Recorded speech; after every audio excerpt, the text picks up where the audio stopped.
Let's get it. Let's go. I have somebody here that I'm really excited to talk about through her book journey, what's next. And I'm kind of excited to talk with Trisha when we get into this about the book process, about where she wants the book to take her, and all these great things. So, fasten your seatbelts. It's showtime. Trisha, welcome to the show. Thank you. Thank you. I'm excited to be here. Awesome. Awesome. So you are the author of the book Uncomfortable. And let's give a little background for everybody about who you are and what the book is really about. So I am a personal trainer. I owned a gym for many years. I mostly work with women, a lot of weight loss. And what was the second part of the question? And talk to us a little bit about what the book Uncomfortable is all about. Really, it's about getting down to the basics of why it's so hard to make real change. And when I kind of broke it down, I realized it's because it's really hard for women to feel uncomfortable. It's so uncomfortable feeling uncomfortable. And you know that little trite thing people say, growth happens outside of your comfort zone. It's really true. And so the book is about how to actually get out of your or be comfortable in your uncomfortable zone so that you can actually make change and what that really consists of. And I really drew a lot on a lot of the experiences that I had in my gym. And why'd you decide to get uncomfortable yourself and decide to write the book? I wanted to reach more people. I just felt really stuck. I also felt like I spent all of my time posting on social media, like taking pictures of myself, making videos of myself. And I wanted to work with people more. And I felt like this book could help me spend more time with people in my program than on social media constantly. And so I think this will be really great for the listeners is like now that your book's out, all right, and everybody can go grab it on Amazon. What is the hope? You mentioned you wrote the book and you wanted to do it to really help people, and it was a different way to share your message than by just posting on social. Now that you have the book's out, you have the physical copies, you have the ebook. What do you hope the book is going to bring you, or how are you planning on using the book moving forward? One of the biggest ways I want to use the book, and one of the biggest ways I'm hoping the book is going to open a door for me, is to be able to do live weekend workshops. So I spent a lot of time at Kripalu, which is it used to be an ashram, working with a couple of people who help people create workshops. So I have this workshop, but it's hard to get in the door to teach the workshop if you don't really have like street cred. Yeah, So I'm really hoping the book is going to help me be able to do these workshops. I love that. I love that. And what goes hand in hand with this is you have the book, you do the workshops. You have the book, it leads more people to your program. You do the book, you do the workshops because of the book, and then you get people to actually want to work with you. Or you do the book, and then you have clients, and then the clients want to do the workshop. So it's a really cool cycle that happens with this book. And here's one thing that I'd love to know, and I hope you don't mind me digging deep into some of these visions because I want to make them closer right now. I want to make them closer. When you look at these workshops, and we'll focus on that one for right now, are these things all done in a specific location? Are they local to you? Or where do these happen in relation to where you're at? I could pitch these workshops anywhere. So I actually have pitched the workshops to a couple of places and I've gotten nowhere because I think I don't have the book. Now that I Okay. have the book, um, I have tried to do them locally. It's just been like I have this great thing and I haven't been able to bring it into reality yet. Yeah. So, yeah. Okay, great. So here's something that you can do both at a local scale and at a national scale. And a lot of this is really dependent on, how you want. Do you want to build a local in your local area? Do you want to have one specific area of the country that's your favorite? Or do you want to expand nationally? And here's one of the really cool things that you can do is if you're going to start local and you know that you want to do a weekend retreat in some city, whether that's your hometown or it's another city, what you do is you spend, let's just call it a month Okay, this can change depending on how much time you have available. But let's just say you spend a month and you find out all of the possible stores, restaurants, locations, doctor's offices, lawyer offices, anything, gyms, etc., that have your ideal clients, which in your case are women, right? Right. And you go to all them and you drop off 5 or 10 copies and you say, hey, this is what I do. I host these things. I'd love to give you a bunch of books to give out to your customers. I'd love for you to give these to your people. You don't even need to sell them. But what it does is then everyone's talking about you in that local town. And you could do this for multiple cities. And what you've done is now you've given away 100 books, let's say, 20 businesses, 20 locations, 5 copies each. You now have 20 people in that community who can vouch for you. And then you have your event and they can become your referral partners. They can be the things because they like you, you gave them value, and now they also have influence, which allows you to break into a new area to lead said workshop. So that's like a really cool way that you could take your book right off the bat in the new year and really just go after some of these local markets to host retreats in places that you want to work and do it in. I love that. Yeah. Yeah. Here's another really cool idea. Okay. And I'm spitballing. You got me fired up a little bit here. Okay. Right. Is when you're going through this, okay, let's say you go to a city that you really love. Well, think about how many gyms are in every single city, right? You have, depending on where you are in the country, you have Planet Fitness, you have LA Fitness, you have all of the small gyms, the boutique gyms, and the large gyms. Well, you can find gym partners and then team up with that gym partner who has your audience. They'll email on behalf of you and you can offer, hey, I'll give a free book to anybody that you do this. Or, hey, you have 200 members. I'll give a free book to everyone if you're willing to promote me 3 times about an event I'm coming. Oh, I love And that. then you can do all these really cool things. So these are just a couple ideas. And on this show, we always give ideas, we ask questions, we get deep. But those are some ways that you could really start to use the book now that it's out and now that people are starting to get their hands on it. I love that. That's a great idea. Yeah. So walk me through this, right? You mentioned the workshops. Let's talk about your program, okay? Let's talk about how does the book fit in.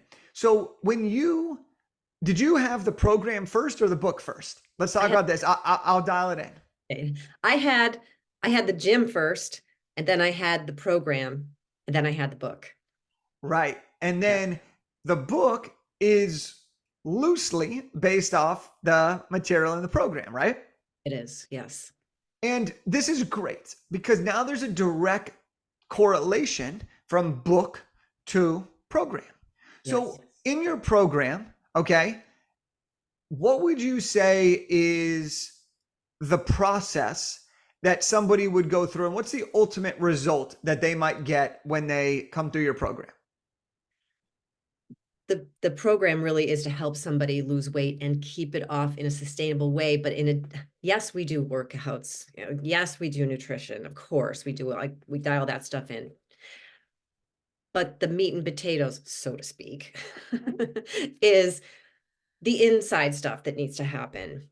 So we work on, forgiveness, letting go, because it's about you got to let go of the past in order to create a new future. We talk a lot about meditation. A lot of the power is in the group calls because the women get to know each other. They talk about what's really going on inside of them, and everybody gives them support. So those are the things. It's easy for me to write a workout program. I can do that in my sleep. It's easy for me to write a food program, but it's not going to stick unless I can help women go through that deep transformation journey.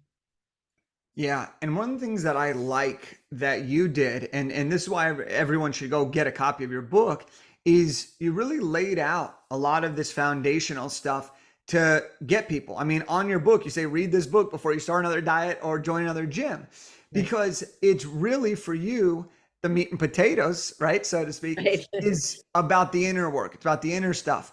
And in your book, you walk through a lot of this stuff. And I love when people do this in their books because sure, you can tell people exactly what to do in the book and hopefully people will get results right away. But a lot of people, especially when it comes to the fitness industry, need extra accountability, need some support. So, what you've done is such a great job of bridging the gap from who is Trisha and what is her program? Why should I join it? To, oh, here's a great book that helped me learn who Trisha is, what her style is, how she teaches. Oh, and she does this as a higher level program. I can get the results now and then I can get the results in the future. And that's a beautiful thing. And so, as you did this, have you there been any, and I know your book's fresh, have there been any unexpected positive benefits or positive outcomes that have come from your book that maybe you didn't predict initially? I've had a couple of really surprising feedbacks. There's a woman that goes to the gym and I idolize her pretty much, and I'm chasing her with her weights, and it's a very friendly competition. She's a lot younger than me. She's just really smart and beautiful and wonderful. And I gave her a copy of the book, and she came back and she said, "Your book has changed my life." And I was like, "What?" And she said, "It's going to start me on a whole new path." And that really had a huge impact on me, because this is somebody that I thought had it all together and was completely perfect and wouldn't need anything in my book at all. And I also was at a party the other night, and I met somebody. I didn't know her. Her husband had gotten her the book, and she was crying, telling me about the impact the book had on Wow. her. And that just blew my mind, because I think about this stuff all the time, and I talk about this stuff all the time to my clients. To me, it's just, but to know that it's impacting these people in this way makes it all so worth it. Oh, So that's that's been, incredible. yeah, it was really, really awesome. Isn't it funny how in our world we look at people and we're like, they don't need what I got, you Right. know? They got it figured out. And yet sometimes those are people that need it the most. Or sometimes it's like, wait a sec, why are we thinking that people don't need what we have to offer? We have special stuff, right? And isn't it interesting that as you're experiencing this, would you say that when you have these realizations and you're seeing this amazing, wonderful, friendly competitor of yours come to you and tell you your book changed your life, is it increasing your confidence in what you do and reinforcing that you actually are as good as you thought you were or you believed you to be? It is reinforcing it, and the idea that it's reinforcing it is kind of one of the reasons why I decided to write the book in the first place, is that I feel like everybody has a special gift to give. And it's not that we think we're great, that we don't do things, it's that we think we're small and we don't think our voice matters. Mm, But it was like there was something compelling me to just, even though I feel like a lot of the things I said in the book were kind of woo woo, I'm like, I'm just going to say it. Damn it, I'm going to say it, Like, yeah. it's compelling me to say this thing. I just got to get out of the way of my own sense of smallness if I really want to get the message across. And I want to help people. I want to help women so much because I see how much they suffer with their body image and with their weight and with the way they feel in their bodies. And like, I got to get out of the way and say the thing in hopes that I can serve people. Yeah. And when you talk about this, right? Like I hear it in your voice, like I can see your reaction. Like you're excited about this, like you feel it and you truly embrace it. When it comes to the inner stuff, whether it be for book writing, whether it be for going to the gym, whatever it may be, what would be one actionable piece of advice or actionable item that someone who's listening, you can say it now and someone listening can immediately implement it right after they're done listening to this episode? I guess it's like it's the process I went through in writing the book, which makes me even more compassionate to people who don't want to go to the gym. It's like there's this thing, you need to do it, but you don't want to. And there's this like developing this awareness around realizing like I am not doing this thing because I am trying to keep myself stuck. I'm trying to keep myself in the comfort zone. So what I would do is just I would find a way to get it done. I couldn't do it in my house. I had to go somewhere. So I would get an Airbnb, get on my motorcycle, go ride, and I would sequester myself. And I would bounce around in different cafes and stuff because it was the only way I was going to force myself to get it done.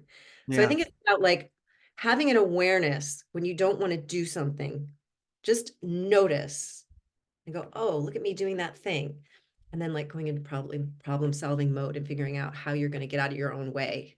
I mean, I do it. It's easy for me to go to the gym. Gosh, I love the gym. It's like a playground. Right. I absolutely love the gym. I could just live in a gym. I just love it. But like trying to write the book was just how most people feel about going to the gym. Yeah. Well, and tell me if you agree with this, because we met towards the end of your book experience, you know? And would you say that once we started teaming up together, a lot of things started to click a little bit faster because you had the support, you had the materials and the accountability, just like when people go to the gym, oftentimes very hard to do it you're on your own or go as hard as you want on your own versus when you have someone guiding you. How would you express that for you as you got ready to finish your book journey? Oh, I mean, that's a great analogy because like without you and like your amazing spreadsheet and all that, I mean, how organized it all was and be able to just go here, here, here, here, here, here, here, and get it done. Because otherwise it can seem really overwhelming. Like, go to the gym. How am I going to do that? Like, oh my God, there's all these machines, there's all these people. What am I supposed to do? It's the same thing with a book. It's like, oh, should I buy who's going to tell me what to do and how am I going to do it? Like, so to just have that, first of all, have it all in order, like do this first, do this first, do Yeah. it this way and do it that way, do it that way. It's the same thing. It just made it so much easier. I mean, I wouldn't even have my book on Amazon if it wasn't for you. You Not know, I mean, yet. none of this would be happening. I wouldn't, you know, I would have a cover. I would have a ISBN. I'd probably have a book, but nobody would have it in their hands. So it's the same thing about going to the gym is just having somebody to tell you what to do. Do this thing first, do this thing next, do this thing next, and do it for this amount of time. And Yeah. it's very similar. Yeah. And, I want to go back to something that you said, which was kind of walking through something that people can become aware of. And you kind of recognize first is like, become aware. So you Yeah. started with the awareness component, then you went into a shift of environment, and then you went almost to a reframe. Now, I don't know if this is exactly how you would position it, but I loved kind of the breakdown because you were like, become aware so that you can know that the situation is there. Yeah. Change the environment because you're currently not doing it where you are today, so you need to change, and then reframe what it is that you're actually doing. Now, whether or not that's your exact process, how you just said it there was awesome. And I think that's so relevant for so many things that we do in our life. It's if there's something you want to change or that you feel called to, but you are hesitant or whatever it is, become aware of the feeling, the emotion, the situation, the problem, the desire. Figure out the environment that will give you the best chance of success. And then once you're doing it, don't be like, I hate this thing. Be like, the That's gym right. is my playground, That's right? right. Like, I love this place. And you don't have to lie to yourself, but you can reframe the thoughts. And there's ways to do that. And you talk about some of these things in the book and you talk about these things in your program and in your workshop. And so I think it's really, really awesome to see how getting uncomfortable allows you to create the change. And in your case, and why you write this book is to help a lot of these women make the change once and for all with their journey on weight loss, right? Yeah. And Yeah. their body image and being comfortable. And I think you've done a really great job of setting the stage and addressing, yes, diet and fitness is part of it, but there's also that element of the inner work. Yeah. And so as we kind of get ready to wrap up here, what is one thing that you've done recently where you had to get uncomfortable in your life in order to, and I'm going to use your tagline metaphorically, lose metaphorical weight and Yeah. to get strong in your life? Besides writing the book, I mean, it's writing the book. Like Yeah. every step of it is really uncomfortable because I'm like, well, who cares what I have to say? Which is, you know, it's those what I call the itty bitty shitty committee that we all have, and it's that voice in our heads that tells us like, who are you to spend money on yourself to go to the gym? Mm. Who are you? Like, I'll give you an example. When I had little kids, those little kids wore the most beautiful, perfect clothes. They had the most beautiful, perfect toys, all imported from Germany, the most perfect freaking crayons you've ever seen. Everything was beautiful and perfect, but I was a hot mess. I wore big old baggy overalls and my husband's t-shirts. And I remember thinking like, well, who am I to, you know, spend money on myself or to eat well myself? I'm going to feed them first and they're going to have everything perfect. And so I think it's the same, it's the Mm. same thought process with a book. It's like, who am I to say anything? But I have to remember that I had this incredibly vibrant community at the gym, just being myself and saying these, what I consider wacky things. Maybe I should reframe them, not say wacky. That's gonna create impact. So I have to do it no matter how uncomfortable it is. Yeah. And you're living proof that it works and you do have something to say and people do want to hear it, even the people that you least expect it. And I hope that what you just said there, I appreciate you sharing that, because everyone that's listening, that is the case. Your voice does matter. Your experiences matter. Your learned knowledge matters. What you've been through matters. And there are people out there that will resonate with the way that you approach life. And Yes. that's why your book needs to be out in the world. And so I thank you for sharing this. I think it's been awesome. So, Trisha, how do we get your book? How do we follow you? How do we learn more about your programs? And how do we continue to connect with you? Well, my book is on Amazon. I have a website. My name, Trisha Selbach. I am constantly on Facebook and TikTok and Instagram, like every single day, once or twice a day, I'm posting things. So easy. You can message me on any of those platforms and I'll get right back to you. Um, I'm really accessible. Awesome. Awesome. We'll make sure that's all linked up. But Trisha, I appreciate you for being on the show. I appreciate you for trusting me and the team to get you over that finish line. And I'm excited for you to live out your book dreams and help many, many more people in the coming year. So thanks for being on the show. Well, I appreciate you. There's no way I could have done this without you. No way, no way, no way. And I will be sending people your way because you're so helpful. So Thank much you. gratitude, much gratitude. Thank you. I appreciate you. And to wrap it all up, everybody, if you enjoyed this, grab a copy of Uncomfortable on Amazon by Trisha Selbach.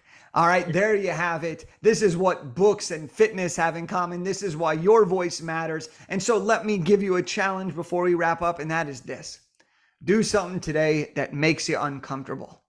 And if that's sitting with your thoughts to become aware, do it.